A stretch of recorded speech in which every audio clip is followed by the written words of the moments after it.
Today I am going to show you how you can get unlimited Leonardo AI for free. Just go to the Google and search for Leonardo AI. Then click the first link. Then you have to click on get started. After you log in your account, then you can see that currently I have 18 coins. I am going to show you how you can increase this.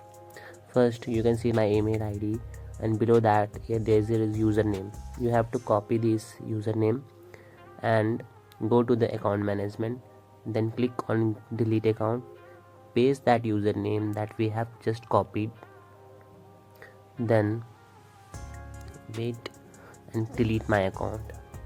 After it's got deleted, you have to create a new account with the same email ID that you have previously.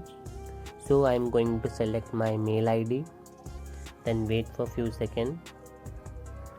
Now you can see new account is just created. Continue with I agree and let's go.